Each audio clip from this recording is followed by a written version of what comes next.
On mobile carrier news here, and I'm making this video that T-Mobile is responding to AT&T's hype to their 5G investments. Now, as you may know, AT&T is going to be investing more into their 5G network because they know they got to play catch up to Verizon and T-Mobile. Now, I'm not saying Team AT&T is, a bad, company that catches up on their network. They're just, making the announcement that they are going to be investing aggressively and very aggressively this year. They're going to be spending, I believe, if I read this article correctly, they're going to be spending $6 billion to $8 billion on their investments just to build their 5G.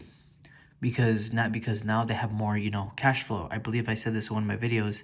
They now have more cash flow from their investments. And T-Mobile here is responding to their, to their news. What T-Mobile CEO Mike here is saying is that Verizon and AT&T are basically behind on their 5G networks, and I'm not sure if T-Mobile is being very cocky about it or if they're being confident. I really can't tell what T-Mobile's doing, because they're saying by 2023, AT&T will have, I believe, 200 million people covered with their C-band 5G network, and what T-Mobile is saying, they will have their 5G network covered by this year.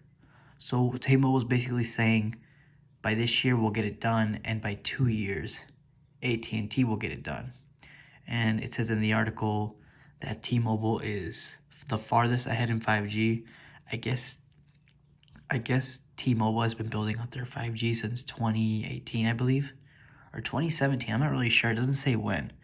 But T-Mobile says they've been building for their 5G for the longest time.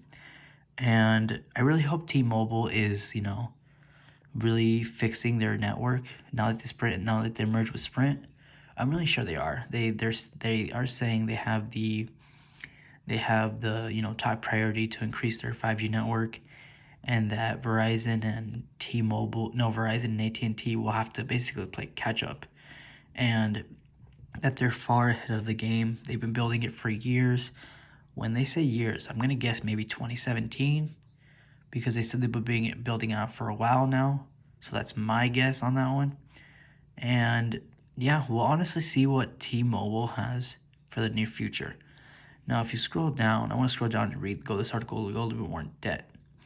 So, as you can see here, AT&T said it's building out their 5G and fiber broadband to around $24 billion because, as you all know, there was a deal with AT&T that they merged with Discovery/Warner Media deal, and it will close next year. So what that is telling me, if you can scroll down a little more, is saying instead of 100 million covered by the end of 2023 with C-band deployment, they want to plan out 200 million by the end of 2023. And they're going to spend 6 to 8 billion mostly in 2022 and 2024 on C-band deployment, which is interesting because T-Mobile wants to cover 200 million people by this year. Literally this year. They don't want to wait till 2023. They're doing it now.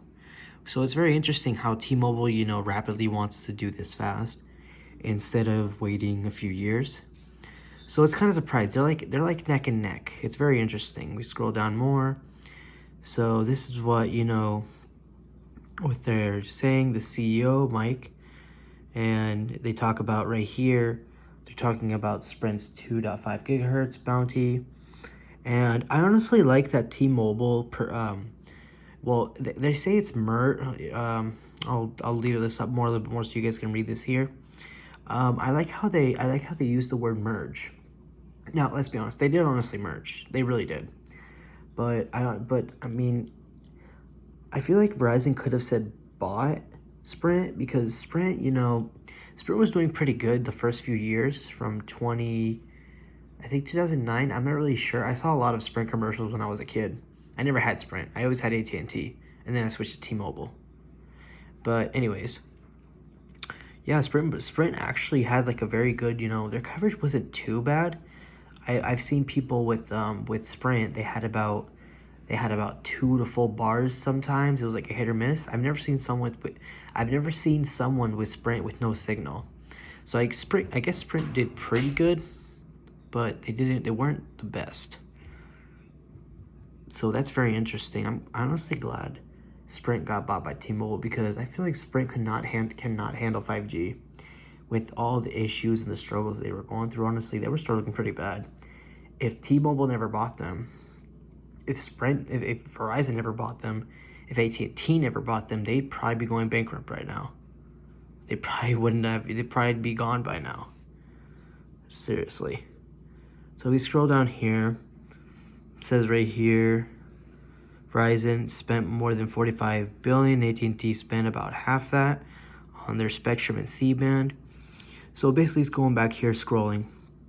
We see here, AT&T said it will have to cover 200 million people covered with C-band, and right here. So basically, it's like neck and neck. It's interesting because first T-Mobile says we're gonna cover 200 million people in 1 year, which is this year, 2021.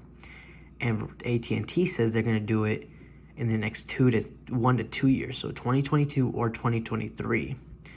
So this is going to be like an interesting battle for 5G speeds and coverage. It's going to be very interesting because I'm pretty sure if T-Mobile's speeding this up to this year, I'm pretty sure they will have a really good solid 5G network. But since AT&T is doing it the same thing, they both want to cover 200 million people. Since AT&T is doing it longer, I believe AT&T could have a fast, maybe even faster network or the same speed as T-Mobile. I'm not really sure. I don't know how they operate. I don't know their technicians, but this is like an interesting battle. It's basically neck and neck. Verizon is they're going aggressive this year too. I've noticed that. All are literally going for 5G deployment, and because it's the era of 5G now, 4G, LTE, that already passed. I'm pretty sure they're all still working on it, but right now we're in the 5G era.